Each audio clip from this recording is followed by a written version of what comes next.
Bom dia, turma. Aqui é a professora Elaine. E na aula de Química de hoje nós vamos falar sobre as funções químicas inorgânicas 2, tá? Os sais. Esse conteúdo está no capítulo 6 do livro de vocês, a partir da página 75. Então, só para a gente revisar, as funções químicas elas são um conjunto de substâncias que apresentam aí propriedades químicas semelhantes. Então, esses grupos que apresentam essas propriedades químicas que são semelhantes, elas vão ser classificadas em um grupo. E dos grupos das funções químicas, dessas classificações, nós temos as funções químicas orgânicas e as funções químicas inorgânicas, que é o que nós estamos estudando. Essas funções químicas inorgânicas, elas podem ser classificadas em 4 principais funções. Nós vamos ter os ácidos, as bases, sais e óxidos. Nós já estudamos ácidos, bases e hoje nós vamos estudar os sais. O sais, ele é toda substância que é formada aí da produção de um cátion mais um ânion, tá? Então, os sais, eles são formados a partir de uma reação, que nós chamamos de reação de neutralização. E ela ocorre da seguinte forma. A gente vai ter o ácido, tá?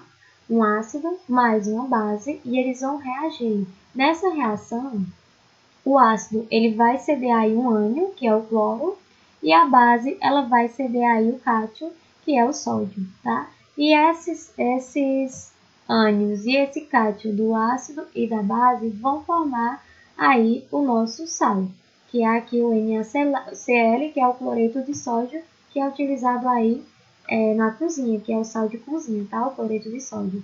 Então, para ocorrer a formação dos sais, é necessário que ocorra a reação de neutralização. E essa reação, ela se dá a partir de um ácido mais uma base. Além da formação do sal, essa reação também forma aí a água, tá? As propriedades funcionais dos sais vão ser sabor azedo, as características, né? Ela tem condução elétrica, podem reagir com ácidos, bases e outros sais, e metais também, e quase todos os sais se apresentam em estado sólido ou em forma de cristais, tá? Então, essas são as características dos sais. E para a nomenclatura dos sais, elas obedecem à seguinte expressão. Como eu falei para vocês, eles são formados aí pela reação de um ácido com uma base. Então, vai pegar aí o ânion do ácido mais o cátion da base, para a formação dos sais. Então, o nome dos sais, ela vai seguir aí essa classificação. Então, vai ser o nome dele, vai ser o nome do ânion, do ácido, aí coloco o di e o nome do cátion aí que foi feito aí na formação desse sal, tá? E a partir disso, a gente acrescenta aí um sufixo quando for de um ácido, hídrico, ico ou oso, um desses 3 sufixos. E quando for de um ânion, a gente coloca eto, ato ou ito. Como assim, professora? Aqui eu tenho alguns exemplos, tá? Aqui a gente tem o lítio, tá? Que é um cátion, mais o nitrogênio, tá? O N, o nitrogênio, que vai ser o ânion, tá? Que forma aqui essa fórmula de LiNO3, que é a fórmula aí de um tipo de sal. E como é que a gente dá o nome dessa fórmula? A gente coloca primeiro aí o nome do cátion, ou o nome do ânion, tá? E depois a gente coloca o nome do cátion, tá? Como eu falei para vocês, primeiro o nome do ânion e depois o nome do cátion aí para dar a nomenclatura. Então, do ânion, lembra que a gente coloca aqui o sufixo eto, ato ou ito. O nome dele é nitrogênio e aí a gente bota o NT até o R e acrescenta o sufixo aí ato, tá? Aí coloca o di e por fim coloca o nomezinho do cátion, que é lítio, tá? Então é sempre assim a nomenclatura dos sais, é bem simples. Coloca o nome do ânion, depois o nome do cátion e no meio é colocar o di, tá? E no ânion você vai colocar aí o sufixozinho, ou eto, ou ato, ou ito, tá? Outro exemplo, a gente tem aqui o sódio, tá? E o nitrogênio. Então, a gente coloca primeiro o ânion, acrescentando o sufixo do nitrogênio, vai ficar o nome nitrato, de sódio, tá? Que é o nome do cátion, do Na. E assim sucessivamente, tá, pessoal? É só ir colocando e acrescentando esse sufixo aí na nomenclatura, tá? Coloca o nome do ânion, coloca o di e o nome do cátion que está aí presente na fórmula. E nós vamos ter também de nomenclatura dos sais, de acordo aí com sua classificação. A primeira é a classificação quanto à presença de hidrogênios ionizáveis. E aí ela vai seguir outra nomenclatura, tá? Quando ocorrer aí a presença desses hidrogênios aí, na molécula de sal, o nome ele vai seguir primeiro com o nome hidrogênio, depois o nome aí do ânion mais o cátion.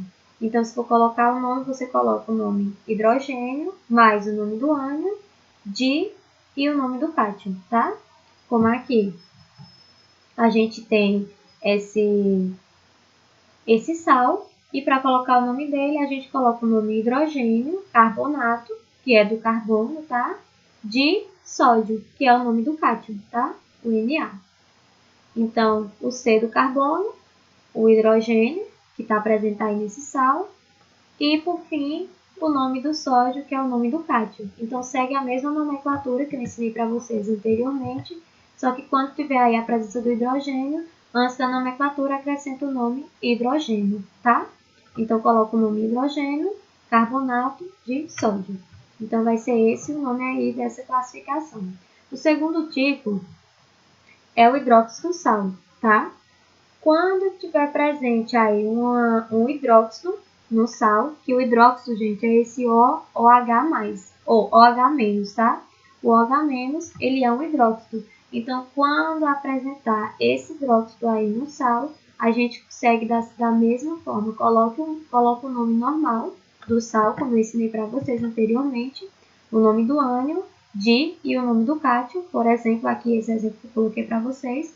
Aqui a gente tem o cloro, que é o ânion, e coloca o nome cloro mais o sufixo eto, cloreto de cálcio, que vai ser o cátion, tá? E antes do nome, a gente é só acrescentar aí o nomezinho hidroxi. Então, se apresentar um hidroxila, a gente acrescenta o nome hidroxi antes da nomenclatura do sal. E por fim, quando for aí classificado como sal duplo ou misto, tá? Se apresentar dois cátions.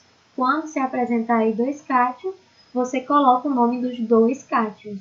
Por exemplo, aqui a gente tem o sulfato de sódio e lítio. Então, ele apresenta o sódio, que é o Na, e o lítio também, que são dois cátions. Então, quando isso acontecer aí, a gente coloca aqui o nome sulfato de e coloca o nome dos dois cátions presentes, sódio e lítio. Então, a nomenclatura desse sal vai ficar sulfato de sódio e lítio. E quando ocorrer aí a presença de dois ânions no sal, coloca da mesma forma, tá? Coloca o nome do ânion, tá? E antes do nome do ânion, coloca a palavrinha hipo, tá? Então, coloca hipoclorito e o outro nome, o cloreto normal, de cálcio, que é o nome do cátion, tá? Então, quando apresentar dois ânions, você coloca o nome do primeiro ânion com a antecedência aí do hipo. Aí depois coloca o nome do outro ânion que está presente de e coloca aí o nome do cátion, tá? Como aqui o exemplo, a gente tem o hipoclorito, cloreto de cálcio, tá?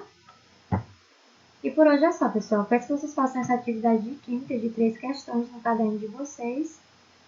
E é isso.